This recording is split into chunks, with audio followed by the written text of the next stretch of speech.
be here any second. So let me know where you're watching from. Say hello. Okay, now I'm going to connect with Instagram. Here we go. All right, we are connected. Hi, Danny. We are waiting for our special guest today. I have my friend Julia Harrell coming on. She's a spiritual guide and clairvoyant. So let's see where she is. I hope oh, here she comes. All righty. Hey, hi, Julia. How are you? Great, Anne. How are you? So glad to have you here. I'm super excited to have you. Um, Anyways, I was just saying that you were going to come, so I gave a very, very brief intro that you are Julia and you're a spiritual guide and clairvoyant. So I'd love for you to say hello to the audience, tell them all about you and what you do. Thanks. It's so great to be here. Thanks for inviting me. Oh, In case in case anyone's not familiar with the word clairvoyant, it literally translates clear seeing. So it's the idea of being able to go into a light meditation and see energy. So I work with clients in that way. One of my favorite things is working with empaths, highly sensitive people, spiritual seekers of all types, people maybe that are having some abilities waking up, and that includes like empaths where they're feeling energy around them, and give them some tools. I love teaching is one of my favorites. So to give them some tools to be able to manage the sensitivities. So if they're feeling overwhelmed, for example, an empath going to a funeral. Ooh, that's a tough Oh, one. I bet. I bet. Thank you so much for clarifying what a clairvoyant is because I'm not sure everybody knows exactly what that is. And so, what's your journey? How did you end up in this space? Because from what I remember in our conversation, is that you are a musician and you play the drums, and you've also done a lot of technical stuff in terms of producing music and all that. So that's quite a switch from that to becoming a clairvoyant and spiritual healer. Yeah, great question. Isn't it interesting to look in the rearview mirror and go, all those disparate jobs that I was doing all came together to who I am today. So I was always music, music, music. As a kid, I would take my sister's diaper pail and make my little floor tom, and I had the laundry basket was my kick drum, and I made my own little drum set. I pursued music for many, many years. I have a master's in that. That's actually a concert grand marimba behind me, just in the corner Oh, there. wow. It's a 6 foot long percussion instrument. You play with two mallets in each hand, and I pursued that really strongly for a long time, studying with some of the world's best. And I hope to come back to it and compose songs on it and so forth. But yeah, it was just music forever. And I thought, oh, I'll be a college teacher with that. And I did for a minute. And I went, no, that's not quite what I'm looking for. Teaching, yes, but something else. Underneath with the music going on the whole time was a bigger awareness that I had no vocabulary for, and intuitive awareness, and like I was working with students a lot and in classroom and stuff, and I just zone in on where the person was. And I remember, I was thinking about this recently. An alpha among alphas. I had a student come in one time to take a test, and this was in college teaching. And honestly, I was more interested in the communication I could give them than the grade because I Oh, felt like that's going to go further in life than right. whatever you make on this. The student comes in and he played his little thing, and I'm like, well, that wasn't very good, was it? He says, no, I didn't practice. Oh, how about that? I said, but let me tell you something about you. I said, "Did you know you're an alpha among alphas?" And he's like, "No one's ever talked to me about the inside." We put on these personas to the world. I have this cap that says I'm a teacher. I have this cap that says I'm an engineer. I have this cap that says, I'm an artist, and that's who we are. But who's on the inside? And so speaking to that to him and giving him some tips, because I could see he's going to run into some trouble with it. Um, that's a pretty powerful setup. So I gave him some tips on how to deal with that. I haven't heard from him since, but it was a fine day for me, and I hope helpful for him. But Oh, yeah, wow. prior to that, I was wanted to do rock and roll for a long time. I didn't have that option in college, of course. You're Right. classically trained, so I did orchestras. I played the San Francisco Women's Philharmonic, which Wow. which I really enjoyed because we did original compositions. We weren't expected to do the so and so like so and so does it. You could actually put your own creativity to it. And creativity was what I was really interested in, but I didn't know that and I didn't have a language for it. And I started playing in a women's rock band Oh, when I moved out here to San Francisco, and that was just a tremendous outlet for me. But the whole environment is based on you play clubs and stuff, and everybody's drinking, and you kind of gauged on how many sales of beer right. as to Exactly. how good the band is. Right. And so the whole environment is going unconscious. And so was I. I'm drinking beer along with them, and it wasn't until I looked at that and I went, "This is not my path. I can stay going down this, but it feels like it's already hit a dead end, you know." And I let go of the partying, and all of a sudden, this whole other world wakes up for me. That's where the abilities started to come online. They were there, but I was squishing them down. Yeah. I would squish them down with go to the next thing, achieve the next thing, you know, schedule a gazillion students every week Right. and 50 million gigs every week and 3 on the weekend on a Saturday and you know. So do you think that's true for so many of us that we fill our lives with so much noise that we can't hear these intuitive thoughts or these intuitive messages, and that's why we miss out on so much? Way to bring it in. Yes. It's we're almost trained that way, aren't we? Start the day with the Starbucks Right. and in the middle of the day you do some scrolling on social media, Right. and then at night go to Netflix. Right. And dull yourself out even more, right? Right. Find a way to like tune out of the world. So was there an exact aha moment that happened in your life that you went, "Oh, I have this power that I never realized," or was it a gradual thing? Well, I think it was after I put the beer and partying away, and I remember going for walks in nature, which I love, and I'd started seeing things, and I'm like, oh, look at that tree and the energy of it, and you just so much information came in. I remember speaking with a woman one time, and I looked at and she found me staring at the wall, and she's like, "What are you thinking about?" I said, "I'm not thinking. I'm looking. There's 5 beings here." And Wow. she said, "Who are they?" I said, "I'm not sure. I'm not sure if they're mine or yours, but they're just hanging out watching us." And it Oh was my very clear. I could see like from the head and the chest, and not a lot of details because it's light, God. Hmm. but clearly there's 5 people sitting there watching our conversation. Wow, that's so crazy. So crazy.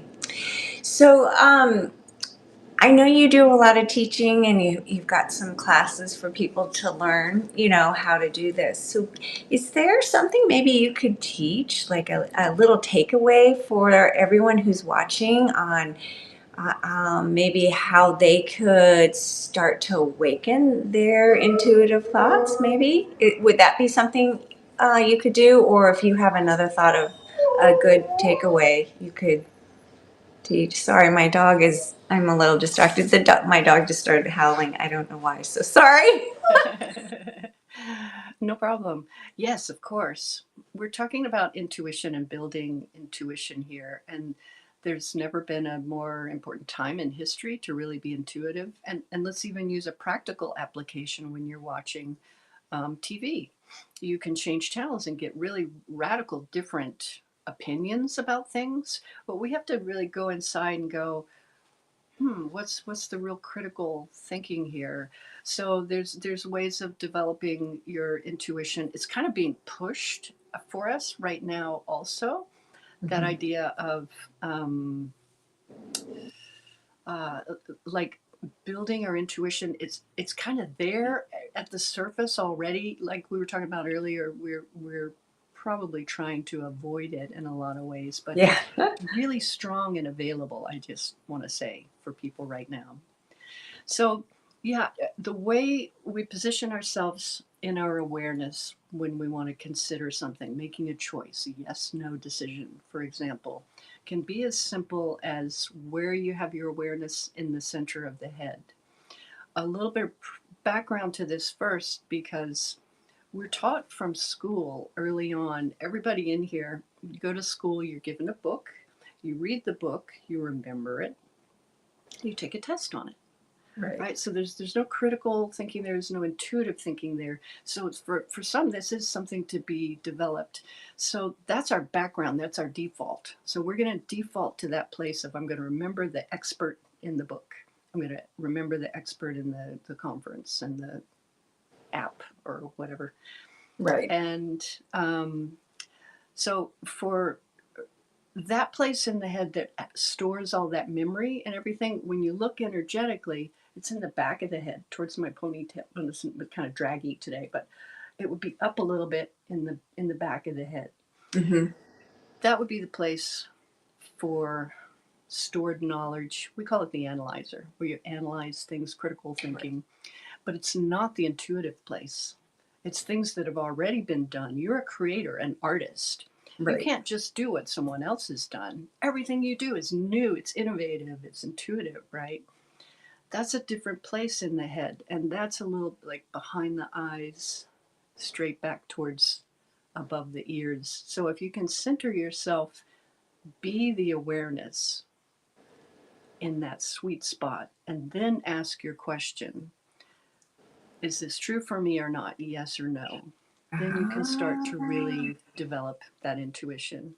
So there's a lot of technique here in this training. I didn't come up with it. It's from an established tradition, but there's a lot of great tools, and that's a really good one to develop your intuition. So if you find yourself, our natural default again is slide back to that analyzer place in the back of the head, like think of it as a library. But if right. you want a new idea, a fresh idea, or you want to know truth, the library may or may not have that, but right here is going to have that for sure. So interesting. Like I didn't really realize it's an actual place in your brain, when you're doing that critical thinking. Because you get in that thought and you start like problem solving and all that. But yeah, it makes so much sense when you put it that way. We're So really trained that way, right, yeah, from school. So we do have a strong default to go right there. yeah. Yeah, and it's like how do you keep from always going back there and going to your intuitive space to make decisions? It's Like hard. anything, It's like a hard shift, right? like anything, practice, practice, practice. If you've been hitting a golf swing a certain way and it slices every time, you got to really think about it for a while and adjust so you don't slice. Right, exactly. So with this new intuitive skill somebody develops with you, how can it be applied, and how have you seen people use it? All kinds of ways. So I'm part of a bigger community of clairvoyants, teachers, healers, readers, and we have people in backgrounds doing all sorts of things. We have doctors, lawyers, teachers, school teachers, massage therapists, all sorts of energy healers, from acupuncture to aromatherapy, Chinese herbal medicine, whatever, to conscious parenting, to finance, to places you might not think of. We need intuitive aware. Everybody is developing this. This is not unique to a certain group of people anymore. It's a natural progression of our growth as humanity right now, is to start developing this. And I don't consider it like extra, like it's all built in. I don't have anything you don't have, or you out there, but it's just a matter of practice, like anything else, to develop these abilities, and it's really, really available. I don't feel like I answered your question. What was the No, question again? no, you did. You did. Yeah. Just like how people can use it in their everyday life. I think there's a myth too that only certain people have access to to intuition and clairvoyance. And I love that you say that everybody has it and that you can just practice and develop it, just like a golf swing, getting better at a golf swing, right? Well, you know what's fun too is you get a group of people and you think someone that's from a really maybe financial background or something, and you think, well, they're not paying attention on intuition. They're kind of working on other things, and part of that may be true. We all have different curriculums, you could say, as on a soul level, of why we're here, what we're working on. But yeah, we all have these abilities. They're built in, and they're kind of made to be developed right now. As soon as I get in a classroom and I start saying, have you ever had this, or this happen? It opens the door, and somebody goes, oh, you know what? My son had something happen not too long ago where he woke up and he said, Mom, who's that lady at my bed? And the mom comes in, there's no one here, honey. And he describes her, and it's a deceased loved one. Wow. It's the most natural thing, especially for children, Right. because like from 0 to 8 especially, they're going to be really, it's easier to remember. They just came from spirit, from God. Mhm. And it's a little easier to remember that part of us. After a while we're like, no, just go to school and remember things, and be a good student. And then you go, oh, well, that's not important, I'm going to let that go. But you might find that 0 to 8, with the little ones especially, that it's very natural to see, oh yeah, grandma's coming to come tuck you in every night. So as soon as I find that I start opening the door to that, people go, oh yeah, it was the weirdest thing. I was walking down the hall the other day, and I'm like, why does it smell like cigar? And I'm looking around, there's no one else here, why does it smell like cigar?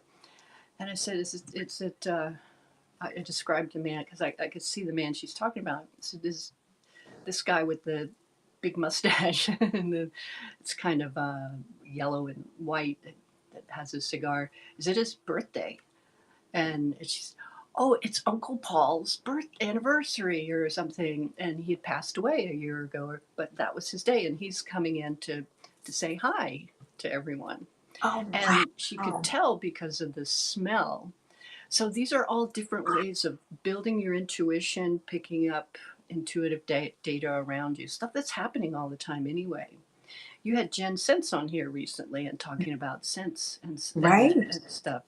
So yeah, clair olfactory, that's one of the clairs. You could say that, like clairvoyance, clear seeing, clear audience, clear hearing, where you might hear, stop, stop the car.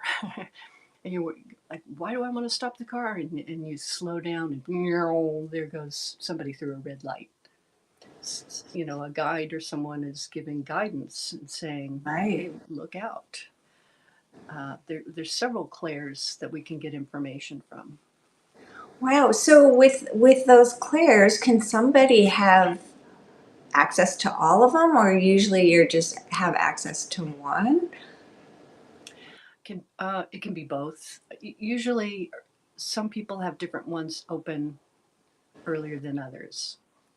So for some people, it could be feeling energy, like an empath. I Mm. can, like, how many people out there can identify? You walk in a room, you haven't met the people, or somebody sits down beside you and they're smiling, but you go, wow, that person seems really angry. How do you know that? Because now I feel angry, You you can know. feel their energy, right? Right. That's a matching frequency, not absorbing, but a matching frequency. And that's one Oh, of the first clairs to wake up. Yeah. oh, But interesting. people have different ones wake up. It depends on what you're working on. You know, Hmm. for somebody, they need to learn more trusting their intuitive knowingness. That might be the first one, or that might be the last one to wake up. Right. So that they have to really, so that they learn, oh, I can get information on this level of seeing or hearing or knowing, but not quite that one yet. Right. Right. Sometimes you can have blocks in the way. Oh, fun story about that. I was teaching a class and I'm teaching them how to see. And it's just a step by step method to learn how to open this intuitive part of you. And this woman raises her hand and she says, I'm doing all the technique, but I can't see anything. And I looked at her energetically. My eyes are open, but I'm looking from the inside. Hmm. And I said, it looks like there's a group of nuns standing around you. Do you know anything about that? And she said, yeah, I went to Catholic school. I said, okay. How would they feel about you doing this kind of training? And she said, oh, no, they would not approve. I said, well, that's why you're not seeing here. That, you know, your love for them and respect for the training and stuff, and they wouldn't like it, so I'm not going to see. So we just Wow. helped her to clear that, give the nuns out of her personal space, and allow her to have her expression and experience. And then she's like, oh, I see this and this. That's so great. Alessandra just said, I feel people's energy. I can feel how they are feeling, and sometimes I see colors. That Awesome, is awesome. awesome. So the feeling energy is called clairsentience, clear feeling. Ah, And, you know, I could tell you where that's located in the body, but it's usually one of the first ones to wake up. It would be important to learn how to unmatch your your your friends afterwards, because if you just go around feeling everything, you've accumulated a lot over a day, even just going to the grocery store and coming back. So if you're someone that ability is already popping, you know, it would be good to learn how to dial that. I've got a whole video series for that, powerful resets for sensitive people, but there's a whole thing about how to unmatch, and you can still gather the data of what's going on without having to feel it. So yeah. what if I'm using the anger example earlier? What if it's a man next to me that's angry? And so there's a vibration of anger there. It looks like this, a little vibration of anger. And then my ability to feel energy goes, okay, I have registered anger energy. And then that guy goes away. Okay, now there's anger energy in my space. And I start to feel it and I go, oh, I'm angry. Yeah. I'm angry about that social media post. I'm angry about that neighbor. Or, you know, we try to assign something to it, but It's we've misplaced, right? It's misplaced. misplaced. Yeah. So Yeah. we can Oh, learn to that's unmatch that. that's so cool. That's so cool. I just want to stop for 1 second and just mention to anybody who's on Instagram or on the Channelize app to please post questions or comments. We love hearing from you guys, so please feel free to do that. Oh, Danny just said, I also can feel energy very easily. It started to be more prominent when I was in my early 30s, and it was very hard to understand it. Julia's style of training was a lifesaver. Oh, that's awesome. So Danny's had nice. so much wake up, not just with my training. She studied some with my teacher as well, but lots and lots is starting to pop. Oh, that's so cool. That was there all along. And like for me as a child too, I was picking up I picked up a lot on a telepathy level or thoughts. And that gets really confusing, I think, because it's not clear. It's just a thought, and you think, well, they're all my thoughts because I'm thinking them, right? But Right. just like the vibration of the anger, you go, oh, okay, well, there's anger here. I'm angry. It gets confusing with that. So there's all this that's been going on all the time. And for Danny, there's all this that's been going on.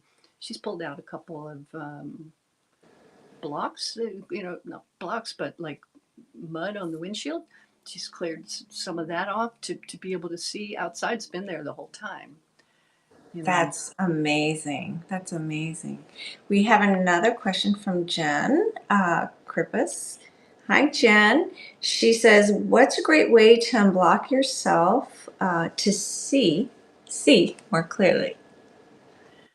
Great question. Yeah, and Alexandra also was mentioning she's starting to see colors. That's a function here in the head of being able to see. Colors are the first level that wake up. It's the closest to the physical body.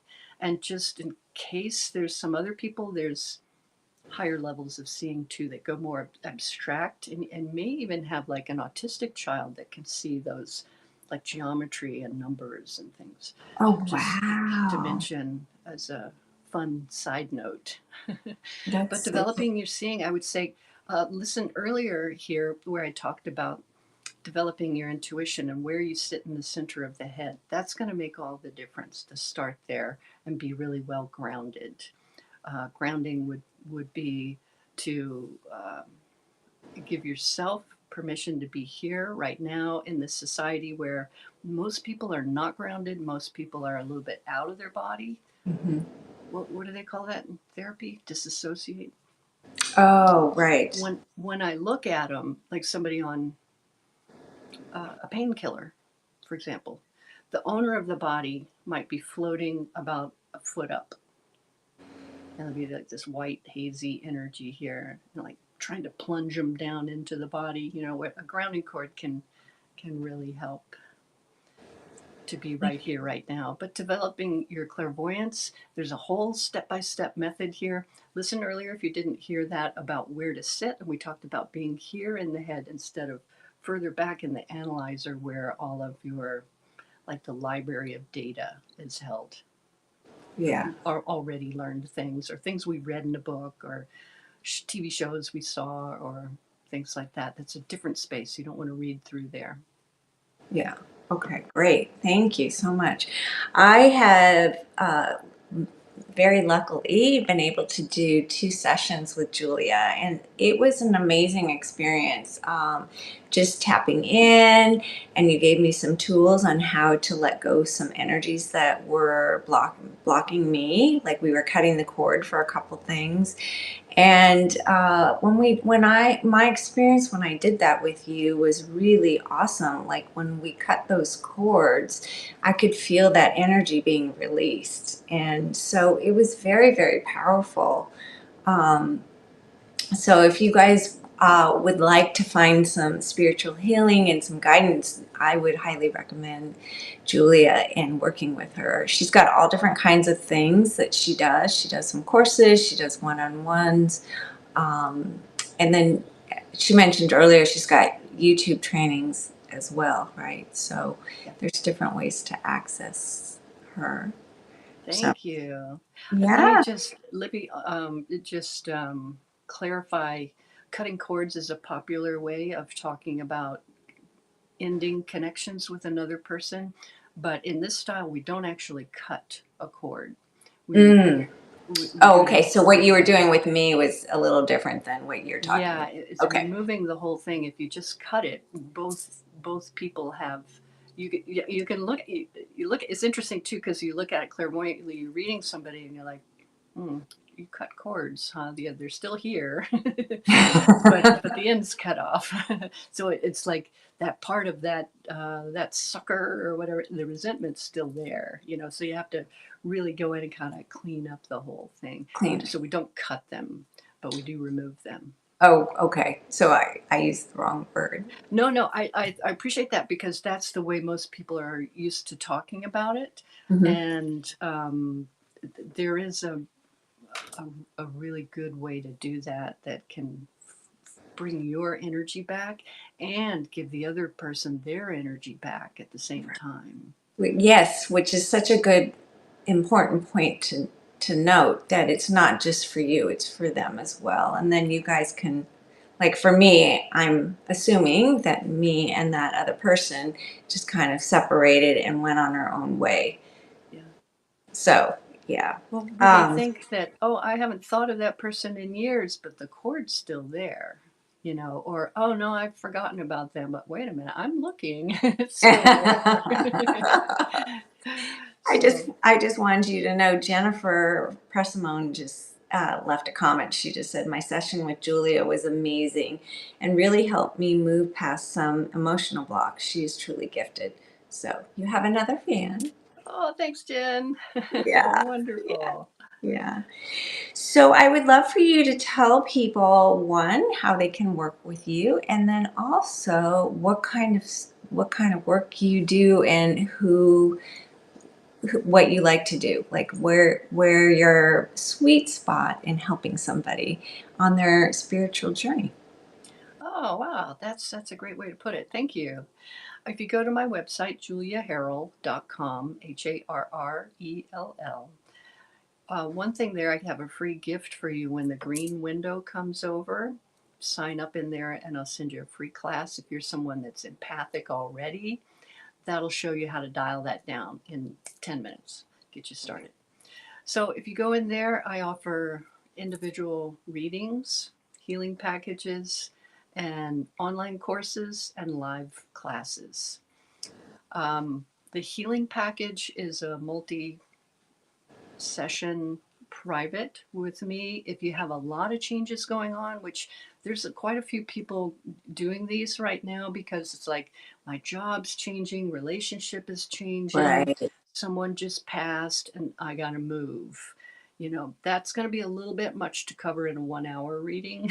So a little bit much.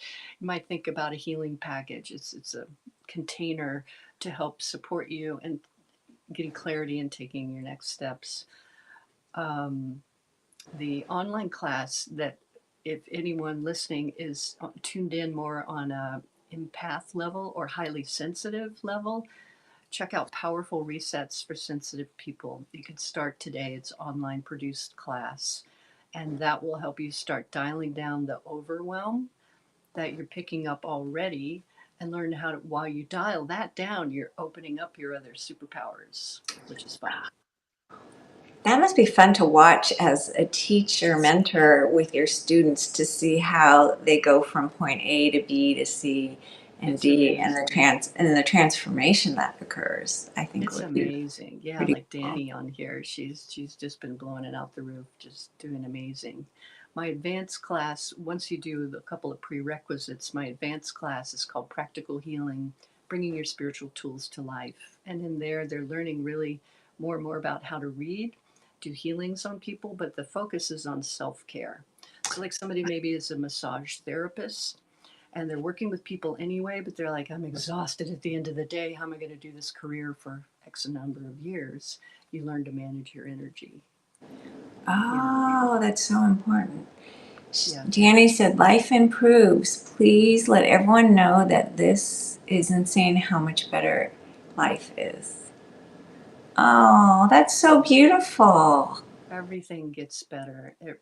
There's so much unexpectedness from this training. When I was brought to clairvoyant training, I already had several years of meditation practice in the more ancient system, which I loved, but it was very service oriented, and I just kind of sit at home and I meditate. But I didn't know much about my own self and my own space. And a friend of mine told me about these classes, and I said, oh, I'm already meditating. I'm good. And I finally went, and I'm like, oh, this is so easy and fun. And I learned so much. I've changed inside and out over the years, and I've been doing this since the 90s. So it's been a Wow. minute. Wow. Oh, just a minute. Okay, so Jen just asked, she asked if I would be, She said, "Can I ask, what did you first seek out Julia for, if you're up for sharing?" So I met you at a mastermind, and then we just connected, and so I was just curious about a reading. So that's what I I sought out. It wasn't anything really specific, but just wanted to see what a clairvoyant reading would be like. I've done different kinds of readings, so I wanted to see what it would be like, and that's why I did it. I've done tarot readings, I've done some chakra readings, those kinds of things. So I just wanted to get a variety of a different, I shouldn't say variety, a different perspective of what a clairvoyant reading would be like. And I think for me, I think the biggest difference is it's an internal thing. So it's working on me versus using external things like cards or a chakra to tell you what's going on. Um, Julia was reading my energy and seeing where things were to help me heal. So, Jen, I hope that answered your question. So, Thank you. Yeah, um, my first reading, I didn't know what to ask. I just thought, oh, interesting, and I signed up, and it was with a friend of mine that does this style of reading. I knew her boyfriend as a drummer, and I don't even know what to ask. And it's like I don't want somebody to tell my future. I don't want to know. I want to let it unfold. And so I just sat down and she started reading, and just I heard things about myself that were so validating, things that I kind of thought about myself, but I didn't know how to put words to. But society around me didn't have permission to that. Like there's leadership inside me. And as a kid, I was always like shy. People would say, oh, she's so shy and holding back. There was just like such an assault of input going on. I was like trying to hide for a long yeah. time. And so Oh, in that reading, hearing things about myself and going, oh, I'm just sit up a little higher, that's very validating. Oh, I haven't been validated before. Wow. it's so true. It's so true. That's what happened with me with you when you did my reading.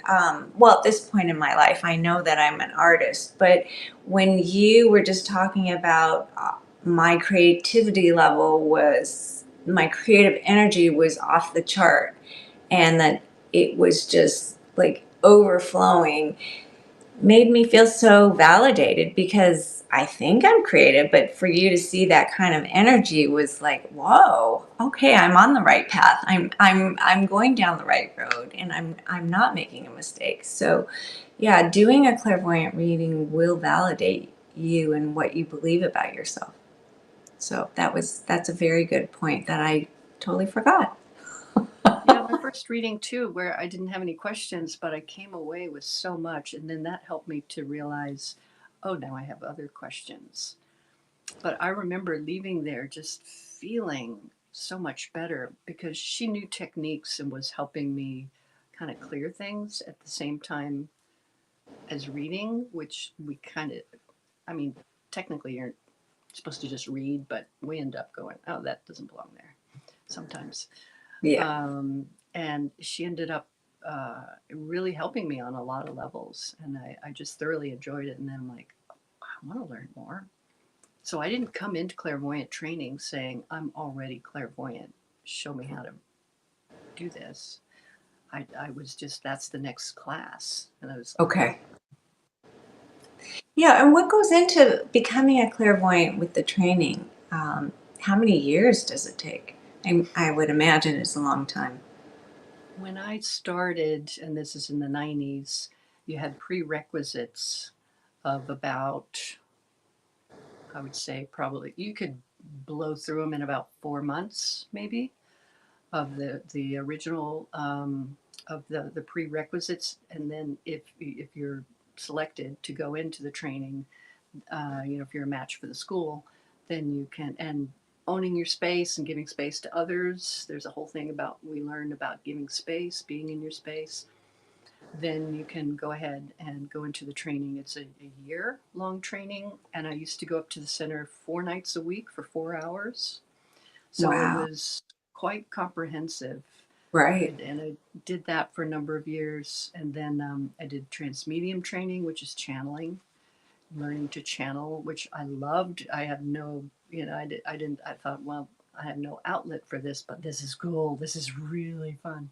I bet that's cool. The other part of it, if you're learning to channel, is what you're really learning is to own your own crown. I'm pointing to my crown, the crown chakra, the top of the head there. So it's really learning more about owning my own space. So cool. That's so cool.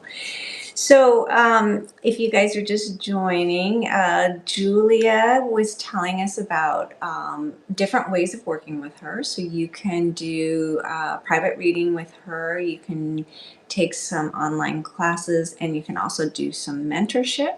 She has a website, and it's juliaharrell.com, correct? Yes. Harrell. Yes. Um, if does anyone have any more questions or comments they want to put on the chat before we wrap up? We'll give it a couple seconds. Um, Thanks everyone for being here, yeah, it's for been great. asking your questions and participating. Oh, thank you, Danny, for putting that in. It's really hard for me to type while I'm talking, so I appreciate you doing that. She put up your website on here. Oh, great. Oh, I Thanks. can. I'll put it here in Instagram.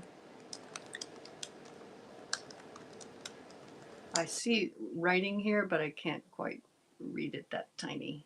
I know I know it's really small. Anyways, I appreciate everybody who's been here watching and asking questions and commenting. It's been, oh, wait, Jen just asked something. Can you give us a little cheat sheet of a quick grounding we can do before a big meeting or something big? Oh, that's a great question, Jen. Yeah, if you imagine a grounding cord underneath you, like you're sitting on it, you could think of it like a big trash chute. You're not going to fall down it, and don't visualize one of those trash cans that like you step on it and it opens, and just have it open all the time. And go from the base of your spine all the way to the center of the earth, and let that really help you stay grounded and very present in the meeting in your own space. So a tendency is like you walk, like you're in a female body and you walk in a room full of men, tendency might be I want to fit in, I'm just going to unconsciously kind of match them. That's really not going to work on a female body to match men. You actually lower in vibration, just because we have the baby making equipment that needs to run a little faster. But to be in your own space, imagine that grounding cord from the base of the spine all the way to the center of the earth, and just know that you're being really present right here, right now. That'll help you from being pulled into sort of the group, just matching the group, but to stay in your own space. Oh, that's a great tip, because we all have that when you walk into a big meeting. It can be intimidating, right? And reading There's all that energy. there's plenty more I could say about that, and lots more tools and techniques on that too. Yeah, there's ways of kind of regaining your power by some of these tools. I give an example. I know you're about to close, but a quick example on that was when I was buying my motorcycle, my last motorcycle, and you think I was going into a shop and it's all men and girly pictures, and I'm like, oh God, really? And I just want that bike right there. Give me that one. And I had in my head, this is the price I can do. I got my checkbook. Let's go. But I'm doing all these techniques, and I had done before. And what ended up happening was, at the end of the day, they threw in this and that and the other thing, and he said, "You're getting at that price, like below book, blue book, and I don't know what you did, lady, but you're getting a killer deal. So thank you very much. Give me the keys." That's amazing. Because That's if you're amazing. like me, before as a woman, I will go into like a car shop or something. I need to buy a new car. I know I'm going to pay more than that guy right there, just because Right. he's going to bully more to get his numbers. You can start taking your power back with some of these tools. Oh, And that's so nobody else can awesome. know it. Yeah, what a great story. All of us women, we need more power like that. So thank you so much, Julia, for joining us and sharing your knowledge and giving us some great tips. Jen says, thank you. She gave lots of hearts for your tip on grounding for her big meeting. And I just appreciate you and you being here. So thank you so much. I posted it on the your website, so everyone go there and check it out, and connect with Julia. You won't be sorry. I think you'll find it so meaningful. So And thank thanks so much for you. having me. I cannot wait to get my necklace I sometime. know we're working on it. We're working on it. Yeah, I And can't wait to. I really appreciate you having me on. Thank you. Oh, have a wonderful day. We'll talk soon, Julia. All Thank right. you. Bye. Bye.